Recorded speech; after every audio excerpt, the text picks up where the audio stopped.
Assalamualaikum warahmatullahi wabarakatuh. Salam semangat untuk kita semua. Terima kasih atas perhatian dari teman-teman semua.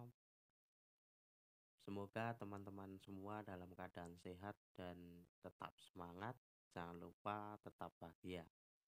Karena dengan kebahagiaan itu akan bisa membawa semangat kita untuk terus maju dan maju.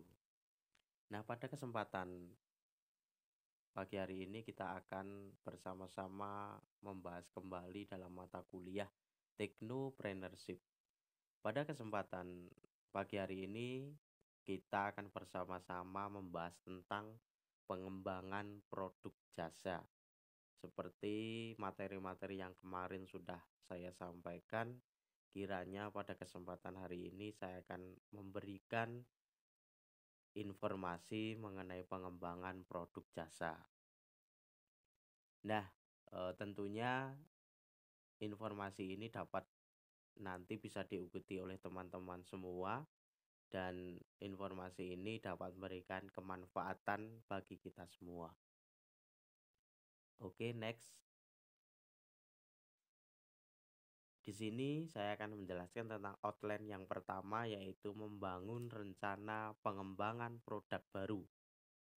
Strategi yang dilakukan dalam membangun sebuah produk baru dan bagaimana strategi memasuki pasar. Ini ada beberapa ilustrasi tentang prinsip membangun bisnis. Yang pertama adalah konsep kualitas, konsep strategi dan konsep manajemen, proses how to operate, bagaimana operasinya, prosesnya, langkah-langkahnya, kemudian konsep marketing, bagaimana itu brandingnya, positioningnya, differentiationnya, bagaimana. Itu adalah beberapa hal yang akan mendukung dalam prinsip membangun sebuah bisnis. Yang pertama adalah pengenalan pasar, pertumbuhan pasar, kematangan pasar, penurunan penjualan. Ini adalah tahapan-tahapan dalam siklus hidup hidup sebuah produk. Jadi mulai dari pengenalan pasar, seperti apa pasar yang ada, kemudian kebutuhan pasarnya seperti apa, kemudian pertumbuhan pasar, tentunya ini mendukung di dalam proses transaksi dalam jual beli sebuah produk. Selain itu adalah kematangan pasar. Apa yang itu bisa kita dapatkan di dalam momentum pasar, karena ada kalanya sebuah pasar itu naik dan sebuah pasar itu turun. Yang terakhir adalah penurunan penjualan. Tentunya ada sebuah kenaikan dan akan ada sebuah penurunan. Nah, penurunan di dalam sebuah penjualan itu tentunya berdampak terhadap profit ataupun keuntungan. Nah, kita harus bisa menganalisis apa itu penyebab-penyebab penurunan yang terjadi sehingga menyebabkan kaitannya dengan progres ataupun penjualan sebuah produk kita. Oke, selanjutnya pengenalan pasar. Kita akan membahas pertama tentang pengenalan pasar. Pengenalan pasar atau market introduction. Penjualan berada di tingkat rendah karena ide baru dikenalkan. Jadi sebuah produk-produk baru itu untuk awalnya biasanya tingkat jual belinya itu masih rendah karena ini merupakan sebuah ide-ide baru. Tapi tidak menutup kemungkinan juga bahwa produk ini sekarang walaupun itu baru dapat mencapai pasar dan bahkan viral. Karena dunia penjualan tradisional dengan modern sangatlah berbeda. Nah, eh, manfaat dari sebuah aspek technopreneurship di sini itu adalah salah satunya adalah untuk mendukung sebuah proses pengembangan sebuah ide-ide yang baru, ide-ide yang perlu dikenalkan, ide-ide yang belum pernah ada sebelumnya. Dengan kecepatan teknologi ini, ide-ide ini akan semakin cepat. Yang kedua adalah pelanggan tidak mencari produk tersebut. Sebelumnya kita harus, mmm, menelaah ataupun menggunakan strategi produk kita, siapa yang akan menggunakan, siapa yang akan memakai, itu harus kita cari, harus kita laksanakan agar kita tahu siapa pelanggan dari produk kita, sehingga mereka bisa mencari produk kita tersebut. Yang ketiga adalah pelanggan tidak mengetahui produk tersebut. Nah, ini yang menjadi sebuah hal fatal bahwa pelanggan tidak mengetahui apa sih sebetulnya produk kita. Misalnya kita menentukan produk baru, produk dalam bisnis, kuliner atau dalam bisnis pendidikan. Dahulu awal, munculnya produk baru seperti Gojek, seperti, eee, Merdeka Belajar ataupun bimbel online, itu awal-awalnya mereka masih masih baru dan belum belum begitu welcome terhadap, adanya ide baru ini. Nah, namun dengan beberapa macam, promosi yang informatif, sehingga produk-produk ini mulai dikenal oleh banyak, orang khususnya di tataran tanah air. Dan bahkan, produk ini menjadi booming, dikenal hingga ke seluruh penjuru dan banyak yang menggunakan ratusan hingga jutaan produk ini. Tentunya ini akan berbanding lurus dengan omset atau penghasilan. Yang selanjutnya adalah diperlukan waktu bagi pelanggan untuk mempelajari produk. Tentunya proses ini akan sangat menentukan di dalam kiranya kita akan memberikan waktu untuk pelanggan supaya bisa mempelajari produk apa sih produk ini, jenisnya, manfaatnya, keunggulannya dibandingkan dengan produk-produk lain. Kemudian selanjutnya adalah perusahaan mengalami kerugian selama tahap perkenalan. Tentu jelas dengan adanya tahap perkenalan ini akan memberikan porsi keuangan yang sangat menguras karena mereka akan menyewa iklan-iklan, menyewa, beberapa mungkin perusahaan besar atau produk besar mereka akan menyewa artis untuk jadi, eee, public figure itu untuk sebagai pengiklan atau sebagai orang yang mengiklankan produk kita.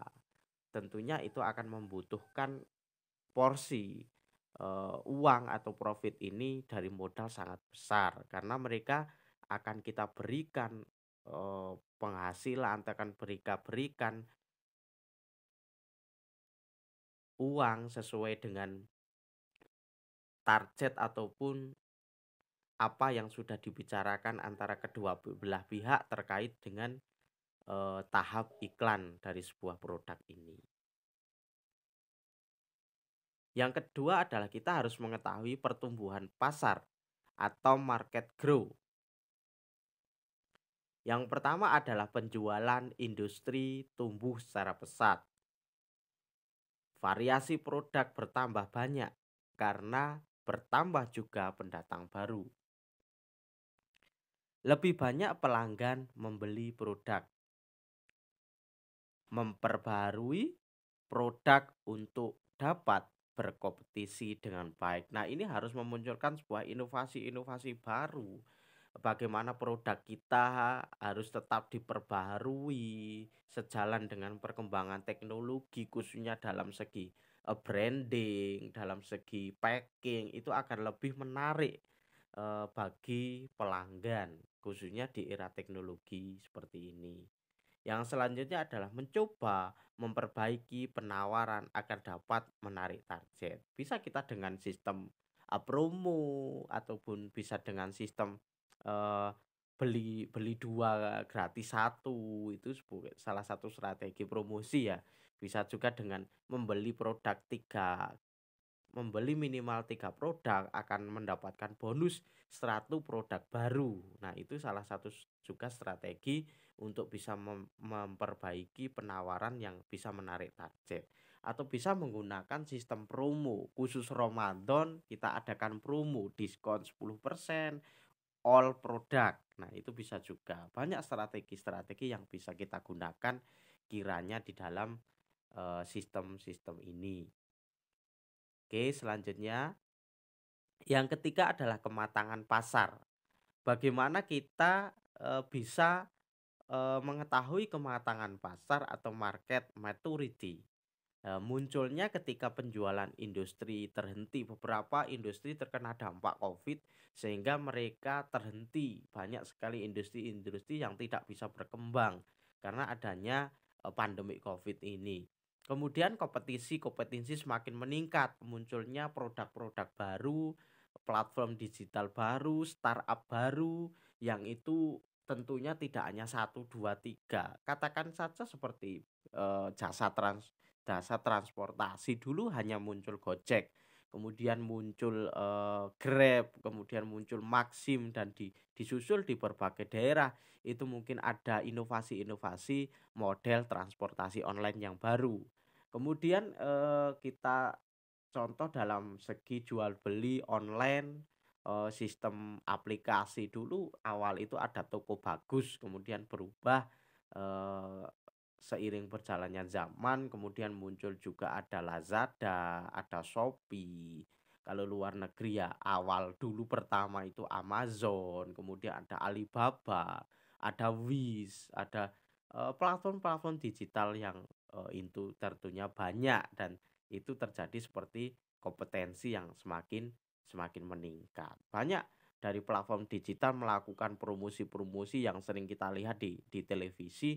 Lazada dengan sistemnya sendiri melakukan promosi, Shopee dengan sistemnya sendiri melakukan promosi, kemudian Tokopedia dengan sistemnya sendiri melakukan promosi. Karena mereka sama-sama berkompetensi untuk semakin meningkatkan dari segi penjualan produk dan tentunya untuk menarik pelanggan.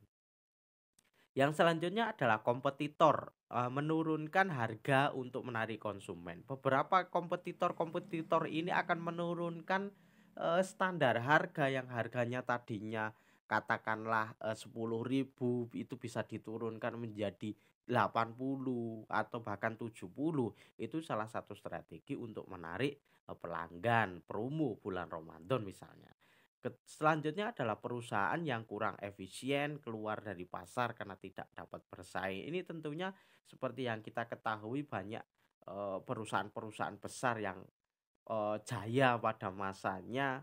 Katakanlah sering dahulu kita dengar Ramayana, kemudian Giant, kemudian ada Matahari, departemen store dan departemen store yang sudah eh, menguasai pasar-pasar modern kala itu, kini mereka beberapa mulai menutup gerai-gerai di beberapa wilayah karena adanya dampak dari pandemi ini yang masih menyelimuti Indonesia.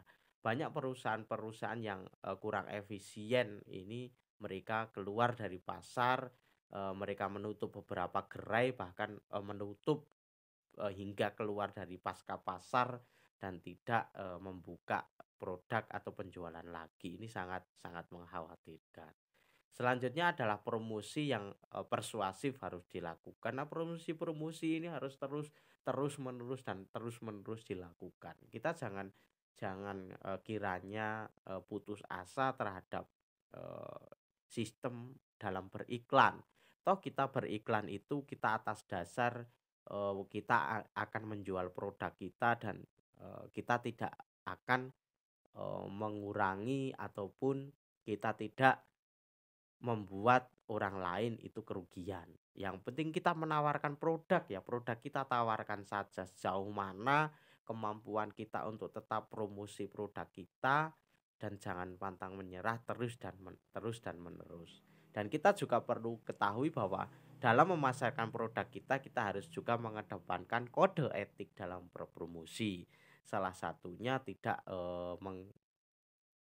jelek-jelekan atau tidak membuat adanya permasalahan atau problem dengan produk lain atau toko lain atau saingan kita. Kita harus tetap rendah hati mempromosikan produk kita dengan baik Nah, tentunya kita harus ikut mengedepankan kode etik sebagai seorang penjual, sebagai seorang entrepreneur muda yang berwawasan global dan bijaksana. Yang selanjutnya adalah penurunan penjualan, sales deadline. Sales deadline ini beberapa terjadi karena produk baru menggantikan produk lama. Munculnya produk-produk baru, contohnya departemen-departemen store kini sudah mulai digantikan dengan produk-produk lama, dengan jualan online, dengan sistem marketplace, dengan sistem startup, dengan sistem-sistem jual beli online yang kini mulai marak di dunia teknologi. Juga didukung dengan adanya pandemi ini, mereka sehingga menutup kemungkinan untuk mereka pergi dari rumah atau keluar dari rumah, sehingga mereka hanya bisa duduk di rumah dengan menggunakan teknologi, alat, media, gadget ini. Apa yang mereka inginkan bisa sudah sampai datang di depan rumah tanpa mereka harus ribet mencari ke berbagai daerah. Selanjutnya adalah kompetensi harga produk sudah memasuki masa kritis. Nah, kompetensi-kompetensi produk ini tentunya ada masanya, ada berkalanya. Mungkin 2, 3 tahun lagi produk ini booming, tapi kita harus juga menganalisis pasar sampai sejauh mana produk ini akan terus dipercaya oleh pelanggan, akan tetap digunakan, akan tetap dipakai oleh pelanggan. Nah, ini kita harus mulai sebagai entrepreneur muda harus bisa menganalisis ini. Nanti akan kita bahas di dalam materi-materi selanjutnya. Selanjutnya adalah perusahaan dengan merek kuat akan menghasilkan profit yang baik. Ini jelas bahwa perusahaan dengan merek kuat yang sudah labelnya tinggi, misalnya contoh teknologi itu dengan Samsung, Toshiba, LG, mereka sudah menguasai pasar kala itu ya. Mereka dengan branding yang sudah eh, baik, sudah bertahun-tahun, mereka akan lebih dipercaya oleh konsumen. Selanjutnya adalah saat produk baru melalui tahapan perkenalan, maka produk lama masih bisa mempertahankan penjualan. Nah, masa-masa akan terjadi di mana produk-produk baru ini bermunculan, maka produk lama pun akan masih bisa mempertahankan penjualan. Selanjutnya adalah proses pengembangan produk baru. Apabila kita mempunyai sebuah keinginan untuk memunculkan produk baru, kita harus melewati tahapan-tahapan ini. Tahapan yang pertama adalah menciptakan ide, yang kedua adalah memilih ide, ketiga adalah mengevaluasi ide itu sendiri, kemudian selanjutnya melakukan pengembangan terhadap ide-ide itu. Setelah itu action dengan melakukan eh, laksanakan ide itu untuk dapat menimbulkan atau manfaat sehingga bisa itu dikomersialisasi atau bisa memperoleh sebuah penghasilan. Yang pertama menciptakan ide. Ide baru dapat berasal dari pemasar, dari konsumen, dari agen, atau membeli produk perusahaan lain, kemudian disempurnakan sebagai inovasi produk. ATM, amati, tiru, modifikasi. Dengan lebih disempurnakan dan disempurnakan dengan ide kreatif kita. Kemudian selanjutnya adalah memilih ide. Proses evaluasi ide baru melalui analisis SWOT. Bagaimana dianalisis ide ini? Apabila menggunakan ide ini bagaimana pasca pasarnya? Kemudian apa kekuatan kita? Apa kelebihan kita dengan produk ide ini? Apa yang bisa saya tawarkan kepada pasar dan bagaimana saya supaya dapat menarik pelanggan? Dan kita juga harus menganalisis bagaimana kelemahan-kelemahan kita, saingan-saingan kita, itu adalah beberapa tahapan-tahapan di dalam sebuah analisis SWOT. Selanjutnya adalah pemilihan ide baru, harus mempertimbangkan kesejahteraan konsumen. Tentunya hal-hal ini yang menjadi fokus utama di dalam pemilihan ide baru. Oke, yang ketiga adalah mengevaluasi ide. pengujian konsep untuk mendapatkan reaksi dari pelanggan. Bagaimana kita harus menarik pelanggan dengan menarik ide-ide ataupun masukan-masukan dari pelanggan. Bisa juga pelanggan-pelanggan ini memberikan sebuah testimoni atau evaluasi terhadap produk kita. Apakah produk kita, bagaimana Bapak Ibu produk dari kami, apakah bermanfaat? Kalau dalam bisnis kuliner, bagaimana cita rasanya, apakah ada yang kurang? Kemudian dari produk jasa, bagaimana kita dalam pelayanan terhadap konsumen, apa masukannya, apa yang harus kita tingkatkan, apa yang bisa kita tambahkan dari situ. Yang selanjutnya adalah riset pemasaran. Nah, riset pemasaran ini mulai dari beberapa kelompok. Kita harus fokus survei secara formal dari pelanggan. Misalnya kita sudah menggunakan produk kita, sudah kita pasarkan selama kurang lebih 1, 2, 3 bulan, kita harus mengevaluasi riset pasar. Bagaimana pelaksanaan, bagaimana penggunaan pasar kita, beberapa pelanggan yang sudah masuk, berapa pelanggan yang sudah menggunakan produk kita, berapa pelanggan yang sudah tertarik dengan produk kita, harus kita evaluasi, harus kita riset dari pasar sehingga kita bisa menguji konsep itu apakah ide ini akan terus kita kembangkan dengan menciptakan sebuah inovasi baru atau kreativitas baru atau hal yang lain sebagainya. Selanjutnya adalah melakukan pengembangan. Penyaringan dan evaluasi ide harus dianalisis lebih jauh. Kemudian menguji bauran pemasaran, kemudian merevisi neraca. Nah, bagaimana kita harus melakukan langkah-langkah ini sehingga produk kita akan tetap berkembang dan tetap stagnan atau bahkan meningkat, tidak kita mengalami sebuah penurunan. Selanjutnya adalah melakukan komersialisasi. Diperlukan kerjasama antar perusahaan kalau itu notabene besar. Tapi kalau notabene itu kecil, kita bisa menarik sebuah kolega-kolega atau partner kerja sehingga kita bisa kerjasama dengan mereka untuk memperjuangkan produk kita dengan kita menawarkan proposal usaha atau kerjasama agar kita membentuk sebuah tim yang akan nanti akan bisa memasarkan produk kita sehingga produk kita akan dapat berjalan dan dikomersialisasi mendapatkan profit, mendapatkan income yang besar dan banyak.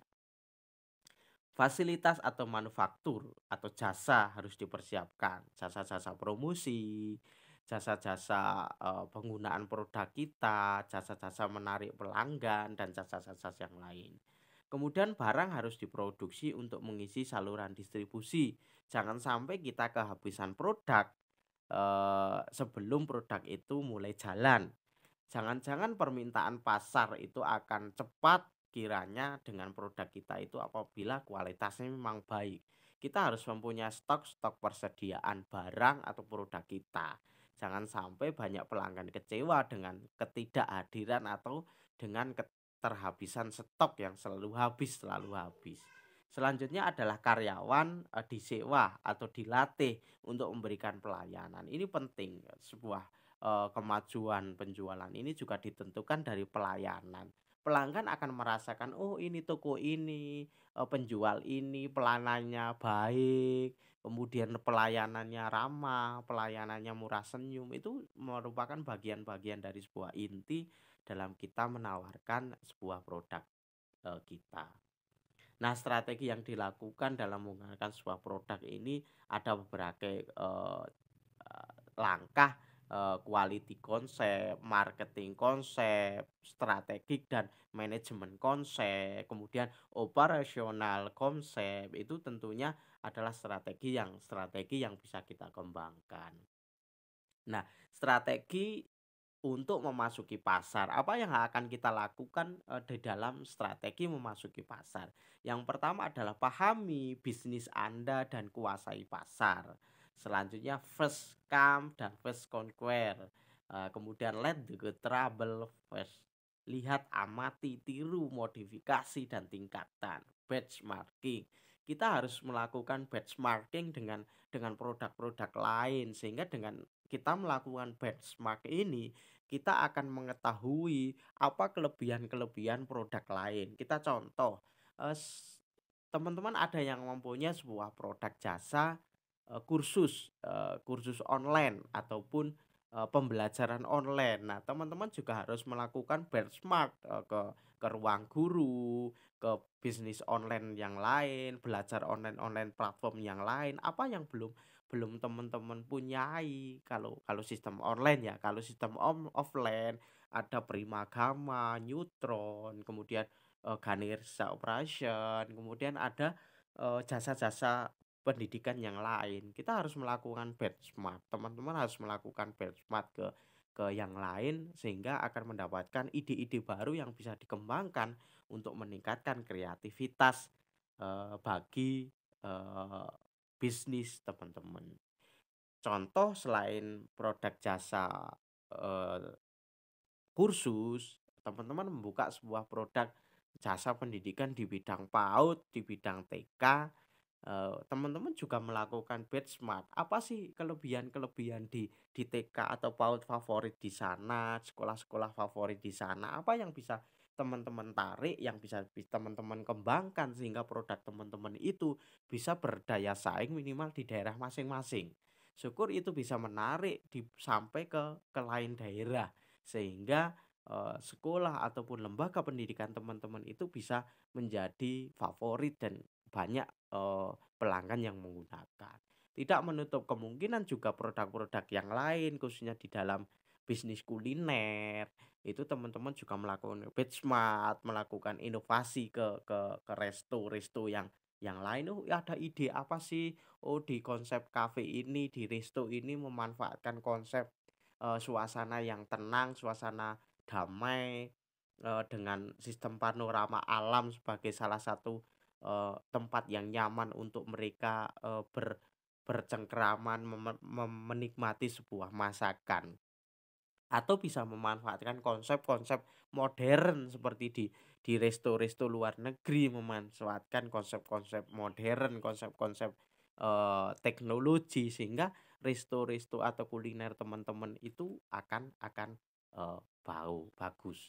Seperti contoh, penjualan bakso, penjualan mie ayam, kuliner-kuliner yang sudah bertahan yang itu memang khas banget dari Indonesia, tidak menutup kemungkinan, itu bisa digunakan dengan technopreneurship, dengan adanya teknologi ini, resto-resto ataupun, eee, warung-warung bakso mie ayam yang notabene daerah ini bisa menjadi booming, bahkan, dicari oleh seluruh seluruh pelanggan dari berbagai wilayah, kabupaten, kota, bahkan sampai provinsi. Mereka tertarik, apa sih yang tidak ada di resto lain, di warung mie ayam lain, warung bakso lain, sehingga, mereka tertarik datang ke sini hanya sekedar untuk menikmati rasa penasaran. Nah, itu adalah sebuah hal yang perlu untuk dikembangkan.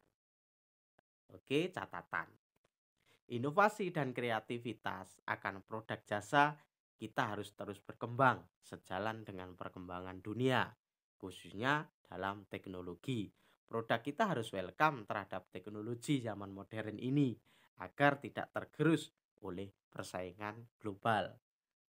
Bisa daftar GrabFood, bisa daftar GoFood, dan yang lainnya agar semua pelanggan di berbagai wilayah hanya bisa duduk manis di rumah, itu masakan kita bisa sampai untuk dinikmati mereka. Tentunya pemanfaatan teknologi ini sangat penting dan sangat mendukung. Oke, itu yang bisa saya sampaikan untuk pertemuan hari ini. Semoga bermanfaat, tetap semangat, dan salam sukses untuk kita semua. Mari kita ucapkan alhamdulillah bersama-sama. Alhamdulillahirabbil alamin. Sampai bertemu di pertemuan selanjutnya. Saya akhiri, wassalamualaikum warahmatullahi wabarakatuh.